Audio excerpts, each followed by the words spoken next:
fue uno de los días más felices de mi vida. ¡Es un día histórico!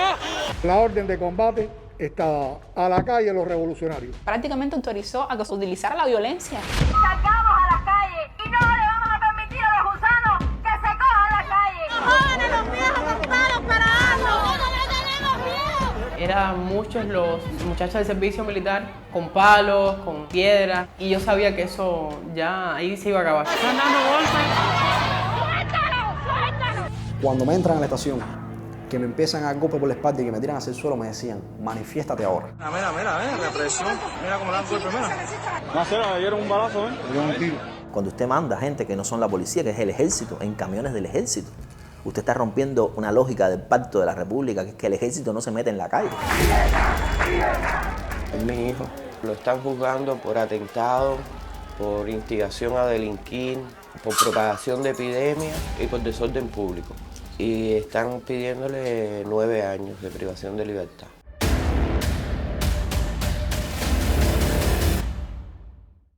Vivimos con la incertidumbre de pasado plantado, 15 amigos puestos, listos para morirnos. El rapero Michael Osorbo, coautor de Patria y Vida, es uno de los integrantes del movimiento San Isidro.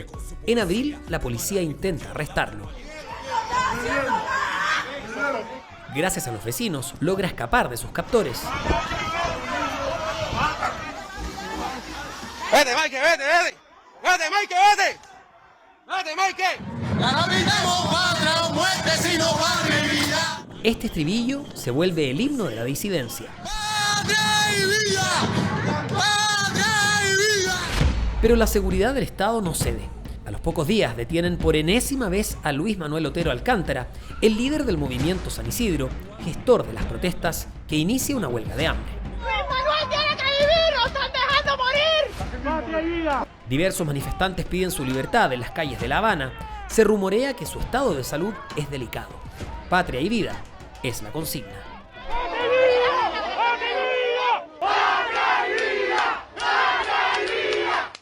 Es en medio de ese tenso clima social que el gobierno lleva adelante una reforma monetaria que dispara la inflación y multiplica por 15 el costo de la vida. Imagínense sin medicinas, con apagones y lugares donde no estaban vacunando todavía, porque en San Antonio de los Baños no estaban vacunando.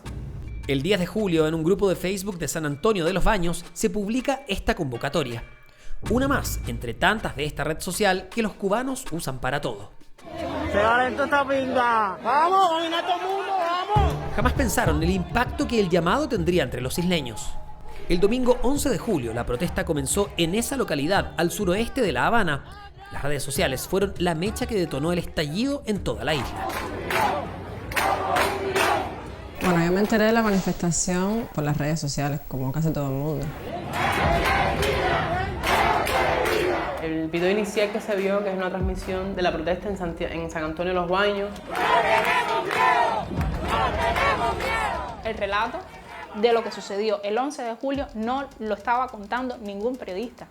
Lo estaban contando las personas con sus teléfonos celulares y haciendo transmisiones en directo. Esto por todo el pueblo caminando. ¡No somos mercenarios! Esto es lo que está pasando ahora mismo aquí en Santiago, mira.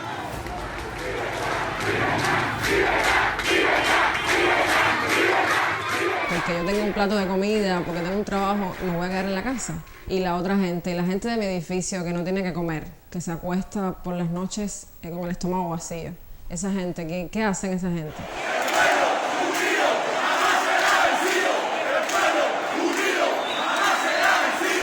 Están reprimiendo a la gente fula. ¡Grábenlo! Era un proceso muy caótico y entonces ellos se encontraban en una situación de mucho miedo. Se le notaba a los policías el miedo de no saber qué hacer. Y eso se transfiguró, se materializó en violencia sobre los manifestantes. Están dando golpes. ¡Suéltalo! ¡Suéltalo! La seguridad estaba me cayó a golpe a mí y a mi hija. Una niña menor de edad. Nos cayeron a golpe.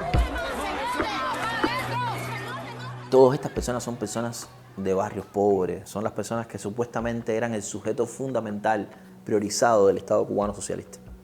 Y que ahora de pronto son simplemente convertidos en sus enemigos, ¿no? Ahí vienen con escudos y palos y están disparando. Oye, estas son tu gente. Estas son tu gente. Los que salieron a manifestarse no salieron por problemas políticos, salieron por problemas económicos y por problemas sociales. Porque yo estoy segura de que mi hijo si gritó, si se manifestó, si no lo hizo porque por política. A mi hijo lo que le interesa es trabajar como lo hacía, trabajar como un perro, como un animal y tener aunque sean 20 pesos con qué comprarse una muda de ropa, con qué mantener a su hijo, con qué comprarle un juguete bueno a su hijo, que no lo puede hacer. Moraima Reyes es comunista, presidenta del Comité de Defensa de la Revolución en Regla, un barrio pobre cruzando la bahía de La Habana. Yo nací con esta revolución me forjé, con esta revolución me crié, con esta revolución estudié y por muy revolucionaria que yo sea, reconozco que hay cosas que están mal y no las puedo cambiar. Y sí, no sé qué clase de emoción, no sé lo que siento, verdaderamente. Ahora mismo no sé lo que siento, pero primero que mi familia no hay nada en este mundo. Su hijo participó en las movilizaciones, las que fueron mayoritariamente pacíficas en toda Cuba. Eso, hasta que el presidente Miguel Díaz-Canel hizo este llamado. Estamos convocando a todos los revolucionarios del país, a todos los comunistas, a que salgan a las calles en cualquiera de los lugares donde se vayan a producir estas provocaciones. El llamado que hizo el presidente Díaz-Canel a sus partidarios para salir a reprimir a los manifestantes que se habían volcado a las calles marcó un antes y un después en la historia reciente de Cuba. La orden de combate está a la calle los revolucionarios. ¡Abusadores! ¡Los jóvenes, los viejos con palos para darnos hasta tiros! Y mandó a los revolucionarios a la calle a defender. Y yo le decía al padre de mi hija, si es tu hija la que está en la calle manifestándose, ¿qué vas a hacer? ¿Le vas a dar con un palo?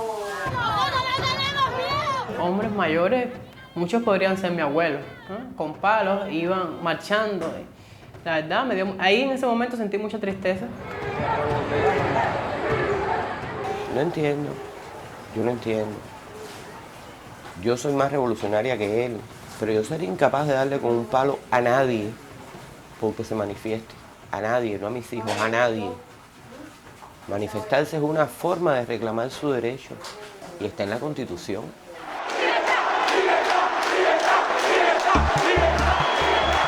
¡Únase a su pueblo! Quienes protestaban ese día eran personas comunes y corrientes, que no eran pagadas por Estados Unidos ni tampoco mercenarios como la llamó el gobierno, sino que personas que buscaban a través de las manifestaciones mayores libertades políticas y mayor libertad de expresión.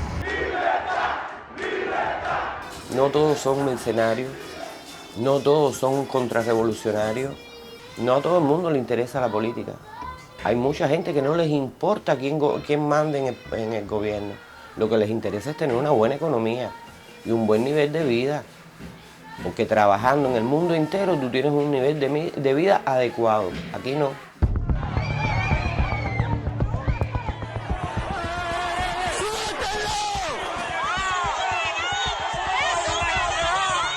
La violencia es autorizada y en Cuba solamente hay dos clases sociales, los impunes y las personas que son imputadas. ¿Y quiénes son los impunes? Estamos hablando del Ministerio del Interior, la Policía Nacional Revolucionaria, funcionarios, directivos de funcionarios, hijos, familiares de esos directivos y de esos funcionarios. Esos son los impunes en este país, la seguridad del Estado, las Fuerzas Armadas Revolucionarias. El resto de las personas que no están en esa casta pueden ser procesados absolutamente por cualquier cosa. El mismo presidente de Cuba salió a la calle ese día y con una nutrida escolta llegó hasta San Antonio de los Baños. Mira, estoy en San Antonio, mira. Aquí en San Antonio, mira la ola de chivatona que hay, mira, la ola de chivatona que hay aquí. Todo eso es mentira, todo, mira. Trajeron 20 y pico guagua, eso, mira, toda la pila de carro de, mira. Ahí no hay nadie del pueblo, mira, 5 gatos que hay, mira, lo que pasaron por ahí ahora mismo, mira. Y mira los carros de él, mira. BMW, nuevo paquete, mira. Mira, no hay petróleo para ellos, mira, para las ambulancias ni para nada, ni nada. ¿Tú sabes cuántos carros patrulla aquí ahora mismo?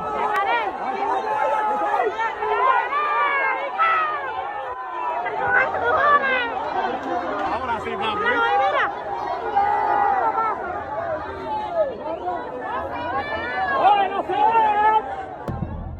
Díaz-Canel fracasó en su intento por apaciguar la revuelta. Miles de cubanos salieron a las calles en más de 64 ciudades y poblados a lo largo y ancho de toda la isla, algo nunca visto desde el triunfo de la revolución.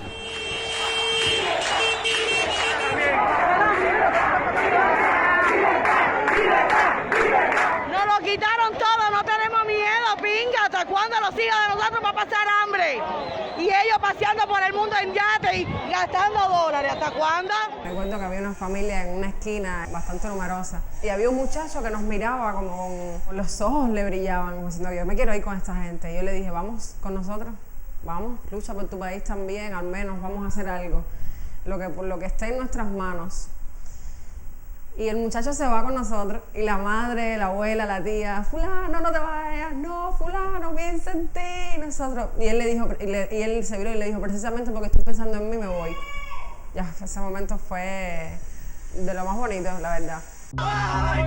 En los barrios pobres hubo focos de violencia, también vandalismo y saqueos. Ahí estuvo el énfasis de los medios oficiales. Los desestabilizadores se acercaron a la sede del comité municipal del partido, lanzaron improperios y palabras soeces contra el presidente cubano, la revolución y hasta contra la tierra sagrada. De pacífica, la manifestación nada tuvo.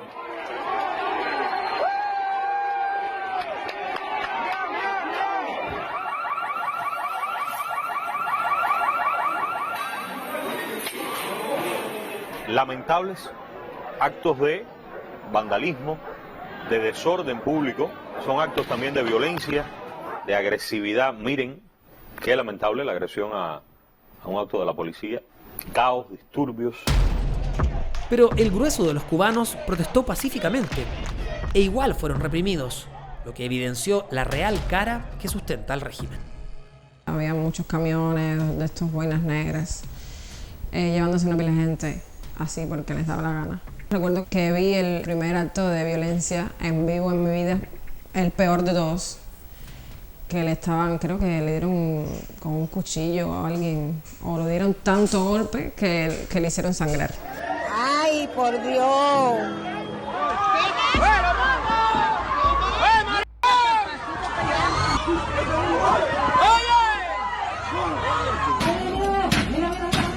¡Están tirando tiro al pueblo! ¡Lo mataron a hacer! ¡La policía! El pueblo cubano también es un pueblo que tiene una educación política, jurídica inocente, que está relacionada con el Estado como si el Estado fuera el papá o la mamá, o la abuela o el abuelo, que lo único que hace es proteger, dar picadillo de soya, dar el café mezclado con chícharo y que no hace más nada, darte el ron. Y esto ha sido como una pérdida de inocencia, esto ha sido como una ruptura, esto ha sido como un nuevo pacto en el que la gente aprendió que el Estado también te puede dar, que mamá y abuela y papá te pueden dar con la chancleta. En otros países hay represión, como la que hemos visto, porque primero hay derecho a manifestarse. Como hay derecho a manifestarse, hay confrontación. Ahí en Cuba, como no se había dado esa manifestación pública, no sabías. Y se vio el 11 de julio. Eso fue lo que le sucedió al gobierno cubano, que de alguna manera sí se le cayó la máscara. Leonardo Romero fue detenido por ayudar a un adolescente arrestado por el solo hecho de tomar fotos en las protestas. Cuando me entran a la estación, que me empiezan a dar golpe por la espalda y que me tiran hacia el suelo, me decían, manifiéstate ahora. Ya no hay cámaras, ya no hay nadie, ahora manifiéstate. Y hubo personas de las que sí pudimos ver que se ensañaron con ellos y les dieron golpes. Y por las noches nos amenazaban, o sea, alguna persona chistaba o algo así, le daban golpes, en fin. Diana cayó en manos de la policía cuando iba en una marcha por La Habana rumbo a la Plaza de la Revolución. Las boinas negras me coge una por aquí, por el cuello durísimo, me coge otra por aquí, o sea, no se sabía para dónde era, si para arriba o para abajo, me estaban ahorcando. Me cogen los brazos, me los llevan hasta atrás completo, y dice uno, mira, esa de los tatuajes, apriétale eso hasta que pierde la circulación. El hijo de Moraima fue capturado por participar en la protesta realizada en el barrio de Regla. El otro día vinieron a buscarlo supuestamente para una entrevista con la contrainteligencia y a él me lo dejaron detenido. Supuestamente porque había estado en la manifestación. Ya después que empiezan a correr los días y todo eso es que me dice el instructor que porque él atacó a un funcionario. El abogado tiene los videos de la manifestación donde sale mi hijo que no le está dando golpe a nadie. Mi hijo en ningún momento le dio golpe a nadie. Él no le da un golpe a nadie, él no hizo nada malo, salió a manifestarse tranquilamente. Y esa es la democracia que hay en este país. Si aquí todo el mundo está pacíficamente, ¿por qué vienen militares? ¿Por qué vienen a hacer actos militares? Si aquí todo el mundo está pacíficamente. No me quiero imaginar que me está grabando. ¿Por qué? Baja el teléfono. ¿Qué pasó? Me está grabando, baja el teléfono. Ajá, ¿y por qué? Baja el teléfono. No te puedo grabar. Tú me puedes impedir salir, no te puedo. Y es que la represión no solo continuó, sino que se acrecentó tras las protestas. Lo que ha pasado es que el Ministerio del Interior y la Seguridad del Estado tomó cada uno de esos videos que se subieron a internet, los analizó y está tratando de enjuiciar. De hecho, ha enjuiciado a las personas que transmitieron en directo. Vinieron a buscar a mi papá. No sé con qué cargo. Ahí está la patrulla. ¿Con qué cargo tú me llevas a mí? No me toques el teléfono. Está llegando la fuerza de tropa y choque. Mire, mire lo que están haciendo, mire, violando el domicilio, las leyes de este país, mire. Varios cientos de cubanos y cubanas cayeron en manos de la seguridad del Estado en los días posteriores en arrestos selectivos. Y le están pidiendo 20 años de prisión. Y además lo están haciendo con casi todos los que grabaron los videos. Y a través de esos mismos videos, por supuesto, empezaron como a buscar a más personas que estaban en las protestas y le están poniendo penas durísimas de 17 años por desacato, por atentado contra la figura del presidente, por gritar 2 o 3 frases que se gritan en cualquier manifestación contra un presidente, además que no tiene ningún tipo de empatía, que no tiene ningún tipo de poder político, que no es un presidente que alguien respete o que valga la pena llamarle presidente de un país, ¿no? Cuando hay una nación que en su mayoría no quiere a su presidente y el presidente no se va, eso es dictadura. Y aquí sí hay dictadura. Para las personas que se engañan y dicen que no, sí hay dictadura. Un concepto que cada vez se escucha más en boca de cubanas y cubanos que ya no temen expresar sus opiniones, pese a las consecuencias que ello implica. Ese es el nivel de fractura que hoy tensiona la sociedad en esta isla caribeña. Nosotros con el salario no podemos ir a ningún lado. Sin embargo, ellos tienen casa de descanso, yates, pueden ir a lugares donde nosotros, el pueblo, no puede ir. Yo pienso que a lo mejor por eso es que ellos no ven esto del 11 de julio como un problema social, sino como un problema político. Yo lo veo diferente. Yo lo veo como un problema social y no como un problema político.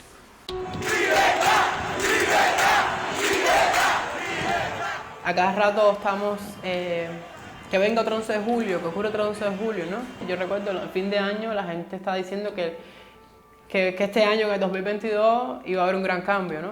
Como dicen, se acaba de la dictadura.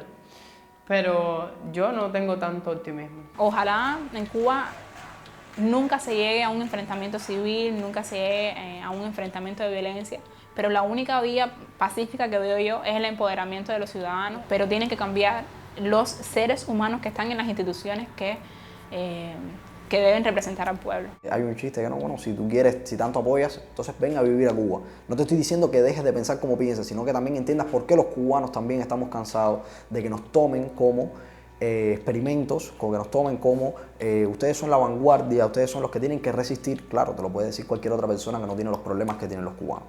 Y entonces eso genera cierto malestar en la población cubana, decir, bueno, nosotros le estamos manteniendo el mito a todos ustedes, ese mito revolucionario, ese mito, ¿pero a costa de qué? Estamos en un lugar emblemático de La Habana, es la Plaza de la Revolución. Allá podemos ver la testera donde se sentaba habitualmente Fidel Castro para dar sus discursos a toda la ciudadanía. Y acá atrás una imagen emblemática, la del Che Guevara.